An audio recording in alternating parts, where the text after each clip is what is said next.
वंदे भारत की शान।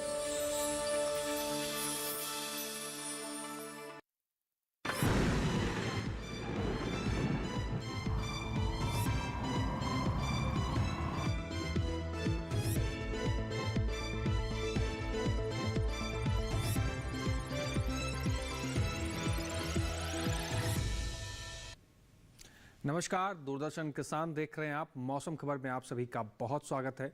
मैं हूं आपके साथ पुलकित शुक्ला। मौसम खबर में आज हम जानेंगे कहां होगी बारिश, कहां कैसा रहेगा तापमान का हाल, वायु गुणवत्ता कैसी रहेगी। लेकिन शुरुआत आज की 5 बड़ी खबरों के साथ। 5 बड़ी खबरों का रुख करते हैं। सबसे पहले आज हम जानेंगे लद्दाख के बारे में, जहां पर इक्का दुक्का जगह काफ़ी भारी बारिश और बर्फबारी के आसार जताए गए हैं। इसके साथ ही हिमाचल प्रदेश में नजर डालते हैं, जहां पर गिने चुने हिस्सों में होगी भारी बरसात और बर्फबारी। बड़ी खबर में इसके बाद हम पंजाब पे नजर डालते हैं, जहां पर इक्का दुक्का स्थानों पर ओले पड़ने का अनुमान पंजाब को लेकर जताया गया है। आगे बढ़ते हैं बड़ी खबर में केरल की ओर, जहां पर कहीं कहीं उमस भरा दिन रहने की संभावना केरल को लेकर जताई गई है। ये बड़ी खबर। इसके साथ ही राजस्थान पर नजर डालते हैं, जहां पर छिटपुट इलाकों में ओले पड़ सकते हैं। राजस्थान के छिटपुट इलाकों को लेकर ये बड़ी खबर है। इसके साथ ही आगे बढ़ते हैं, अब बात करेंगे मौसम अलर्ट की, जिसमें हम जानते हैं कि देश के कौन कौन से ऐसे राज्य हैं जिसको लेकर अलर्ट जारी किया गया है, कहां आपको सावधान रहना है, कहां के लिए चेतावनी जारी की गई है और किन राज्यों को लेकर कोई अलर्ट नहीं है। मेरे पीछे आप भारत का नक्शा दे रहे हैं, अलग अलग रंगों से अलग अलग राज्यों को दर्शाया गया है। तो चलिए शुरुआत करते हैं और जानते हैं कि किस राज्य को लेकर क्या अलर्ट है। सबसे पहले सावधान रहने वाले क्षेत्रों की बात करते हैं। आप देख पा रहे हैं हिमाचल प्रदेश, जम्मू कश्मीर, श्रीनगर, गिलगित, लद्दाख, लेह, उत्तराखंड, पंजाब, चंडीगढ़, इसको लेकर आपको सावधान रहना है। इन क्षेत्रों के अंदर बर्फबारी और कहीं कहीं हल्की फुल्की बारिश देखने को मिल सकती है। साथ ही साथ पंजाब के कुछ क्षेत्रों में तेज हवाओं के साथ हल्की फुल्की बर्फबारी भी बारिश देखने को मिल सकती है। तो यहाँ पर आपको सावधान रहना है। पश्चिमी उत्तर प्रदेश, पूर्वी राजस्थान, पश्चिमी मध्य प्रदेश, पूर्वी मध्य प्रदेश, विदर्भ, मराठवाड़ा, मध्य महाराष्ट्र, गुजरात, पश्चिमी राजस्थान, यहाँ पर आपको नजर बनाए रखनी है। कुछ हिस्सों में यहाँ पर तेज हवाएं चलेंगी, कुछ हिस्सों में भारी कोहरा देख सकता है, कुछ हिस्सों में यहाँ पर बर्फ भी पड़ सकती है। बाकी राज्यों के लिए कोई अलर्ट जारी नहीं किया गया है। अब बात करेंगे मौसम पूर्वानुमान की, जिसमें हम जानते हैं आने वाले 24 से 48 घंटों में कहां ज्यादा बारिश होगी, कहां कम बरसेंगे बादल। शुरुआत करते हैं लेह, लद्दाख, श्रीनगर, जम्मू कश्मीर, गिलगित, हिमाचल प्रदेश से, जहां पर अधिकतर जगह बरसात की यहां पर अलर्ट जारी किया गया है। इसके साथ ही उत्तराखंड, पंजाब, चंडीगढ़ की बात करें तो अनेक जगह बरसात है। वहीं हरियाणा, दिल्ली, पश्चिमी उत्तर प्रदेश की बात करें तो कई जगह बरसात है और कहीं पूर्वी उत्तर प्रदेश की अगर हम बात करें तो यहां पर कहीं कहीं बारिश के लिए अलर्ट जारी किया गया है। यानी आने वाले 24 से 48 घंटे के अंदर इन राज्यों को लेकर यह अलर्ट जारी किया गया है। यहाँ पर अधिक बरसेंगे बादल और यहाँ कम बरसेंगे बादल। इसके साथ ही पूर्वोत्तर राज्यों की अगर हम बात करें तो आप देख पा रहे हैं उप हिमालय, पश्चिम बंगाल और सिक्किम की बात करें या अरुणाचल प्रदेश की बात करें तो यहाँ पर कहीं कहीं बारिश का अनुमान है। लेकिन बिहार, झारखंड, गांगे पश्चिम बंगाल, उड़ीसा की बात करें, त्रिपुरा, मिजोरम, मणिपुर, मेघालय, यहाँ पर बरसात नहीं है। असम और नागालैंड की बात करें तो यहाँ पर भी बरसात नहीं है। दक्षिण भारत की ओर अगर हम रुख करते हैं तो आप देख पा रहे हैं अंडमान निकोबार की जगह पर कहीं कहीं बारिश है। इसके साथ ही तटीय आंध्र प्रदेश, तेलंगाना, पुडुचेरी, तमिलनाडु, केरल, बीते दक्षिण कर्नाटक, लक्षद्वीप, यहाँ पर बरसात नहीं है। साथ ही साथ पूर्व राजस्थान की बात करें तो कई जगह बरसात है। वहीं पश्चिमी राजस्थान, कच्छ, सौराष्ट्र, गुजरात, दमन और दीव, मध्य महाराष्ट्र, मराठवाड़ा, विदर्भ, पूर्वी मध्य प्रदेश, पश्चिमी मध्य प्रदेश, इन जगहों पर कहीं कहीं बारिश है। लेकिन छत्तीसगढ़ में कोई बरसात आने वाले 24 से 48 घंटों में नहीं है। लेकिन इन राज्यों के अंदर जहां आप देख पा रहे हैं जो नीले रंग में है, यहाँ पर कहीं कहीं बारिश है। यानी आने वाले 24 से 48 घंटों में यहाँ पर बारिश हो सकती है। मौसम की चाल बात करते हैं, जहां पर पिछले 24 घंटे में कहां कहां बारिश दर्ज की गई तो आप देख पा रहे हैं उप हिमालय, पश्चिम बंगाल, सिक्किम, मेघालय, असम, नागालैंड, मणिपुर, त्रिपुरा, मिजोरम, अरुणाचल प्रदेश और उड़ीसा की बात करें तो पिछले 24 घंटे के अंदर यहां पर बारिश दर्ज की गई है। यानी जो पूर्वोत्तर के राज्य हैं यहां पर बारिश दर्ज की गई है। दक्षिण भारत की ओर रुख करते हैं हम तो तटीय आंध्र प्रदेश में पिछले 24 घंटे में बारिश दर्ज की गई है। इस तटीय आंध्र प्रदेश के कुछ हिस्सों में पिछले 24 घंटे में बारिश दर्ज की गई है। मौसम का हाल पिछले 24 घंटे में यहाँ पर कुछ इस प्रकार से रहा है। मध्य भारत की ओर रुख करते हैं, जहां पर आप देख पा रहे हैं मध्य महाराष्ट्र, मराठवाड़ा, विदर्भ, यहाँ पर बारिश दर्ज की गई है। पूर्वी मध्य प्रदेश में भी बारिश दर्ज की गई है और छत्तीसगढ़ के कुछ हिस्सों में हल्की फुल्की बारिश दर्ज की गई है। हल्की फुल्की यहाँ पर धुंध भी देखने को मिली है। तो ये मौसम की जो हाल पिछले 24 घंटे में रहा है इन राज्यों के अंदर कुछ इस प्रकार से रहा है, जो आप देख पा रहे हैं कि यहाँ पर बारिश दर्ज की गई है। इसके साथ ही मौसम से जुड़ी तमाम जानकारियां और भी जो आपके साथ हम साझा करेंगे, लेकिन यहाँ रुकना होगा एक छोटे से ब्रेक लिए। तब तक आप बने रहिए और देखते रहिए दूरदर्शन किसान।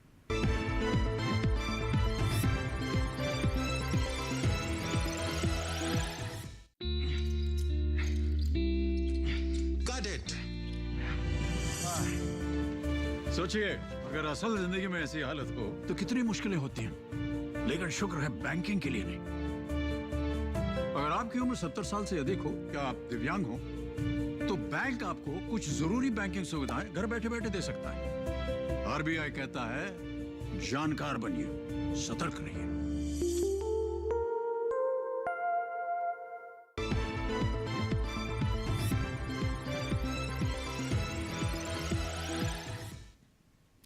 ब्रेक के बाद एक बार फिर से आप सभी का स्वागत है। आप देख रहे हैं मौसम खबर।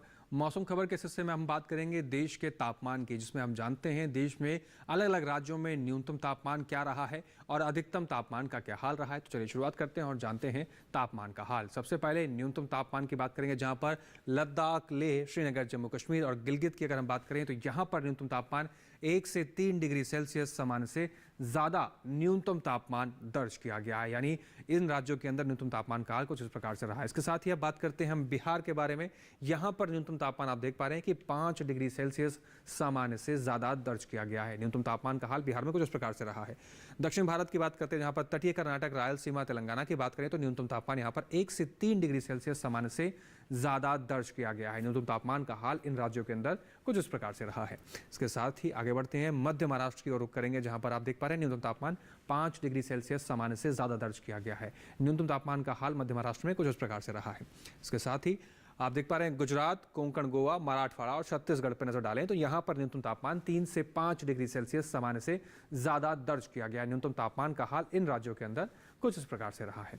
इसके साथ ही आगे बढ़ते हैं और बात करते हैं सबसे कम तापमान की, जो कि हरियाणा, दिल्ली के करनाल में दर्ज किया गया 8.3 डिग्री सेल्सियस सबसे कम तापमान दर्ज किया गया है पूरे देश में। इसके साथ ही अब अधिकतम तापमान की अगर हम बात कर लें तो पंजाब, चंडीगढ़, हरियाणा, दिल्ली अधिकतम तापमान यहाँ पर 1 से 3 डिग्री सेल्सियस सामान्य से कम दर्ज किया गया है। यानी अधिकतम तापमान यहाँ पर 1 से 3 डिग्री सेल्सियस सामान्य से कम दर्ज किया गया है। कुछ इस प्रकार से यहाँ पर अधिकतम तापमान रहा है। इसके साथ ही पूर्वोत्तर राज्यों की बात करें तो अगर गंगे, पश्चिम बंगाल, झारखंड, अरुणाचल प्रदेश की अगर हम बात करें तो यहाँ पर अधिकतम तापमान 1 से 3 डिग्री सेल्सियस सामान्य से कम दर्ज किया गया। अधिकतम तापमान का हाल इन राज्यों के अंदर कुछ इस प्रकार से रहा है। आगे बढ़ते हैं, मेघालय और असम पर नजर डालते हैं। यहाँ पर अधिकतम तापमान 1 से 3 डिग्री सेल्सियस सामान्य से ज़्यादा दर्ज किया गया है। अधिकतम तापमान में आगे बढ़ते हैं और बात करते हैं दक्षिण भारत के तमिलनाडु, केरल और पुडुचेरी की। तो यहाँ पर अधिकतम तापमान आप देख पा रहे हैं 1 से 3 डिग्री सेल्सियस सामान्य से ज़्यादा दर्ज किया गया। अधिकतम तापमान का हाल इन राज्य के अंदर कुछ इस प्रकार से रहा है। इसके साथ ही अगर हम बात करें कच्छ और सौराष्ट्र की तो आप देख पा रहे हैं अधिकतम तापमान यहाँ पर भी 1 से 3 डिग्री सेल्सियस सामान्य से ज़्यादा दर्ज किया गया है। अधिकतम तापमान का हाल इन राज्यों के अंदर कुछ इस प्रकार से रहा है। आगे बढ़ते हैं और सबसे अधिक तापमान की बात करते हैं, जो कि तमिलनाडु के ईरोड में दर्ज किया गया 38.4 डिग्री सेल्सियस। सबसे अधिक तापमान देश का यहाँ पर दर्ज किया गया है, जो कि 38.4 डिग्री सेल्सियस रहा है। इसके साथ ही देश के अन्य हिस्सों में अधिकतम और न्यूनतम तापमान का क्या हाल रहा, आइए नजर डालते हैं।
मौसम खबर में और भी जानकारियां आपके साथ साझा करेंगे, लेकिन यहाँ रुकना होगा छोटे से ब्रेक लिए। आप तब तक देखते रहिए और बने रहिए दूरदर्शन किसान के साथ।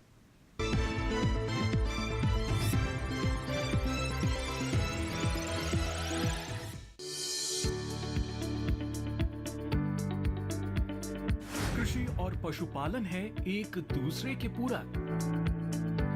घर आंगन से लेकर व्यावसायिक फार्म तक, मुर्गी पालन से लेकर रेगिस्तान के जहाज तक। बीमारियों से अब पशुपालक ना हो परेशान। विशेषज्ञ करेंगे आपकी समस्या का समाधान।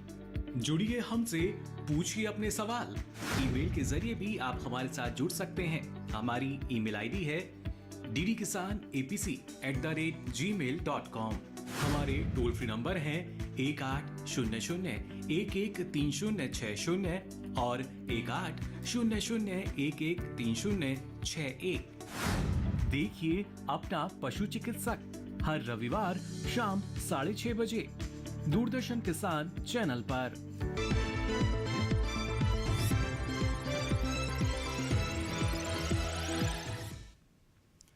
ब्रेक के बाद स्वागत है आप सभी का। आप सभी देख रहे हैं मौसम खबर।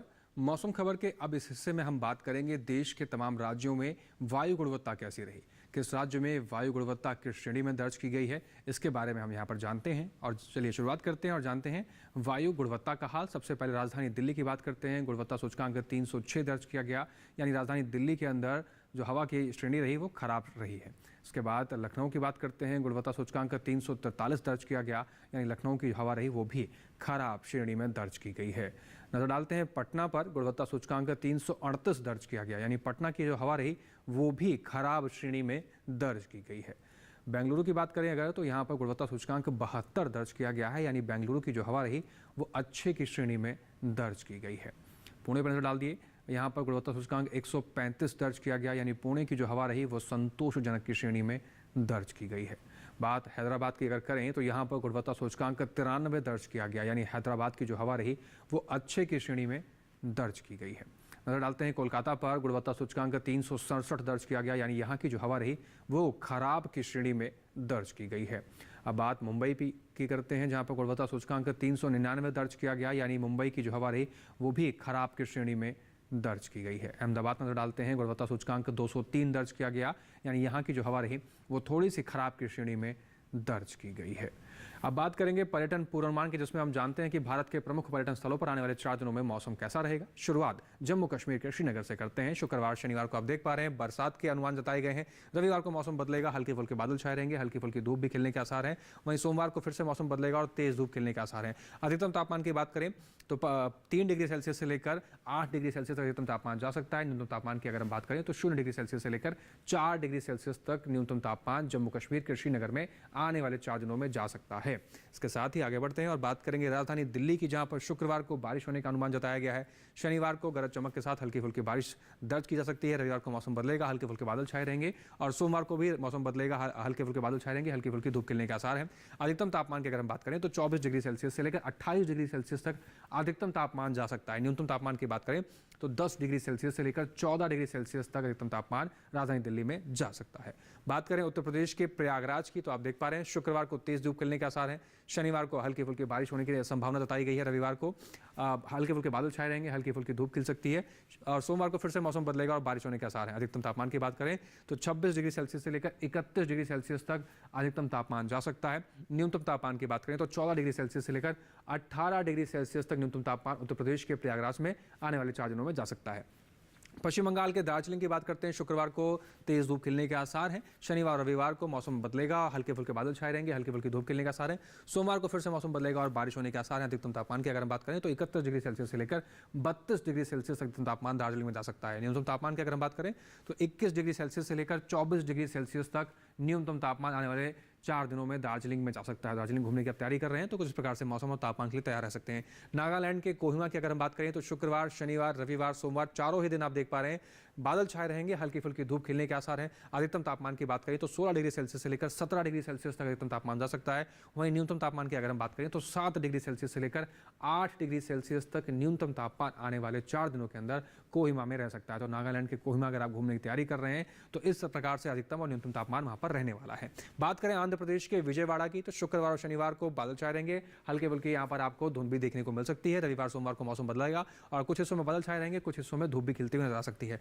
अधिकतम तापमान की अगर हम बात करें तो 35 डिग्री सेल्सियस से लेकर 34 डिग्री सेल्सियस तक अधिकतम तापमान जा सकता है। वहीं न्यूनतम तापमान की अगर हम बात करें तो 22 डिग्री सेल्सियस से लेकर 23 डिग्री सेल्सियस तक न्यूनतम तापमान आने वाले 4 दिनों के अंदर विजयवाड़ा में आपको देखने को मिल सकता है। इसके साथ ही आगे बढ़ते हैं और बात करते हैं केरल के कोट्टायम की। आप देख पा रहे हैं शुक्रवार शनिवार रविवार सोमवार चारों ही दिन यहाँ पर आपको तेज धूप खिलने के आसार जताए गए हैं। वहीं अधिकतम तापमान की अगर हम बात करें तो 36 डिग्री सेल्सियस के आसपास चारों ही दिन अधिकतम तापमान आपको नजर आ सकता है। न्यूनतम तापमान की अगर हम बात करें तो 25 डिग्री सेल्सियस के आसपास चारों ही दिन न्यूनतम तापमान कोट्टायम के अंदर आने वाले 4 दिनों में आपको देखने को मिल सकता है। तो इस प्रकार से अगर आप कोट्टायम घूमने की तैयारी कर रहे हैं तो कुछ इस प्रकार से तेज गर्मी के लिए आप तैयार रह सकते हैं। महाराष्ट्र के महाबलेश्वर की अगर हम बात करें तो शुक्रवार और शनिवार की अगर हम बात करें तो यहाँ पर देख पा रहे हैं कि कुछ हिस्सों में बादल छाए रहेंगे और कुछ हिस्सों में धूप खिलने के आसार हैं। रविवार और सोमवार को मौसम बदलेगा और तेज धूप खिलने के आसार जताए गए हैं। अधिकतम तापमान की अगर बात करें तो 27 डिग्री सेल्सियस से लेकर 28 डिग्री सेल्सियस तक अधिकतम तापमान 4 दिनों में रह सकता है। न्यूनतम तापमान की बात करें तो 16 डिग्री सेल्सियस से लेकर 18 डिग्री सेल्सियस तक महाबलेश्वर में आने वाले 4 4 दिनों में न्यूनतम तापमान का असर इस प्रकार से रहेगा। इसके साथ ही अगर बात करें मध्य प्रदेश के खजुराहो की, शुक्रवार को कुछ हिस्सों में बादल छाए रहेंगे, धुंध छाई रह सकती है। शनिवार को और रविवार को हल्के फुल्के बादल छाए रहेंगे, हल्की फुल्की धूप खिलेगी। सोमवार को तेज धूप खिलने के आसार है। अधिकतम तापमान की अगर हम बात करें तो 29 डिग्री सेल्सियस से लेकर 30 डिग्री सेल्सियस तक अधिकतम तापमान जा सकता है। वहीं न्यूनतम तापमान पर नजर डालें तो 13 डिग्री सेल्सियस से लेकर 15 डिग्री सेल्सियस तक न्यूनतम तापमान खजुराहो में आने वाले 4 दिनों में जा सकता है। तो खजुराहो घूमने की आप तैयारी कर रहे हैं तो मौसम के लिए तैयार रह सकते हैं।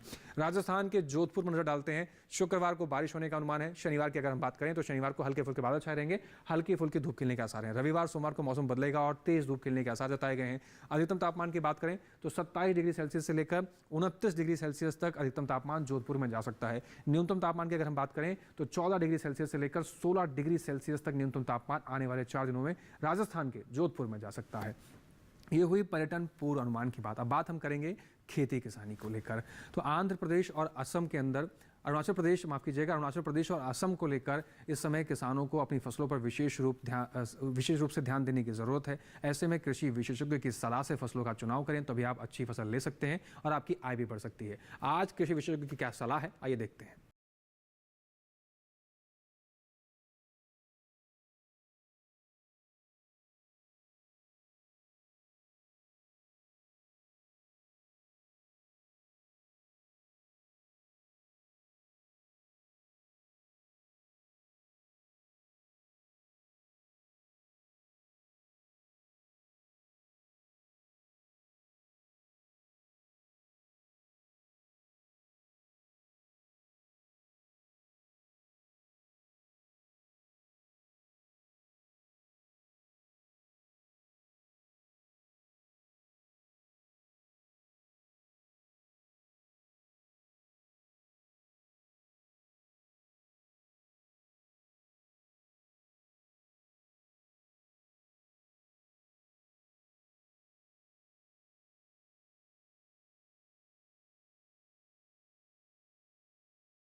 चलिए अब बात करते हैं आज की फसल की। तो ये समय लौकी के लिए उपयुक्त समय है। अगर आप लौकी की फसल लगाते हैं तो काफ़ी फ़ायदा भी कमा सकते हैं। लौकी के अंदर काफ़ी पोषक तत्व पाए जाते हैं जो कि सेहत के लिए भी लाभदायक हैं। लौकी का जूस भी पिया जाता है और लौकी को सब्जियों के रूप में भी प्रयोग किया जाता है। लौकी की फसल को लेकर क्या कुछ विशेष है, क्या कुछ ध्यान रखना चाहिए, आइए देखते हैं इस रिपोर्ट में। लौकी को गर्मी और बरसात दोनों में बोया जा सकता है। मैदानी भागों में गर्मी की फसल की बुआई की जा सकती है। बुआई से पहले खेत से खरपतवार को पूरी तरह से साफ कर लें और जमीन को समतल कर लें। बुआई के लिए 1 हेक्टेयर में संकर किस्म के बीज 5 से 7 किलो, जबकि सामान्य किस्मों के 6 से 8 किलो बीज लें। 1 हेक्टेयर में 100 किलो नाइट्रोजन, 50 किलो फास्फोरस और 60 किलो पोटाश की जरूरत होती है। सभी उर्वरक आधार खुराक के रूप में यानी बोते समय ही दें। बात अगर सिंचाई की करें तो शुरुआत में फसल की जरूरत के हिसाब से और फूल आने पर 5वें दिन पानी देते रहें। वहीं फसल को खरपतवार से दूर रखने के लिए 2 बार निराई गुड़ाई करें। करीब हर 10-12 दिनों में खरपतवार हटाते रहें। लौकी की बेल काफी लंबी होती है। इसकी खासियत ये है कि आप कम जगह में भी इसकी खेती कर सकते हैं। कीड़े और सड़न से बचाने के लिए बेलों को तार की बाड़ या लकड़ी के मचान पर फैला दें। इससे न सिर्फ बीमारियों से बचाव होगा बल्कि पैदावार भी बढ़ेगी। भारतीय कृषि अनुसंधान संस्थान ने इलाकेवार कई उन्नत किस्में तैयार की हैं, जैसे पूसा समृद्ध दिल्ली और एनसीआर के लिए है। 1 हेक्टेयर में 270 से 300 क्विंटल तक पैदावार देने वाली ये किस्म 50 से 55 दिनों में तैयार हो जाती है। वहीं पूसा हाइब्रिड 3 हरियाणा और दिल्ली, इसके अलावा उत्तर प्रदेश और पंजाब के लिए अच्छी है। लौकी की फसल में फल मक्खी का हमला हो सकता है। इससे बचाव के लिए विशेषज्ञों की सलाह पर उचित दवाओं का छिड़काव करें। दवा का छिड़काव सिर्फ उसी जगह पर करें जहां फल मक्खी का प्रकोप ज्यादा हो। छिड़काव मौसम साफ रहने पर करें। पत्तियां गीली नहीं होनी चाहिए, वरना दवा असर नहीं करेगी। जरूरत के हिसाब से दवा की मात्रा घटा या बढ़ा सकते हैं। तो अगर आप लौकी की फसल की बुआई करना चाहते हैं तो रिपोर्ट में बताई गई उन सभी विशेष बातों का सही तरीके से ध्यान रखें, तभी आप अच्छी फसल ले पाएंगे और आप अपनी आय को भी बढ़ा पाएंगे। लगातार हम आपसे अपील करते हैं कि कृषि विशेषज्ञों की सलाह से ही फसलों को अपनाएं, उनकी देखभाल भी उनके अनुसार करें। फिलहाल आज के मौसम खबर में इतना ही। उम्मीद करते हैं कि मौसम खबर में दिखाई गई सभी जानकारियों से आपको उचित लाभ मिल रहा होगा। आप हमारे इस कार्यक्रम को डीडी किसान के यूट्यूब चैनल पर भी देख सकते हैं। टेलीविजन स्क्रीन पर दिखाए जा रहे QR कोड को स्कैन कर आप सीधा डीडी किसान के यूट्यूब चैनल पर पहुंचकर मौसम खबर में दिखाई गई सभी जानकारियों को कहीं भी किसी भी वक्त बैठकर देख पाएंगे। आज के इस मौसम खबर के संस्करण में फिलहाल इतना ही। फिर से होंगे हाजिर, तब तक के लिए देखते रहिए दूरदर्शन किसान। नमस्कार।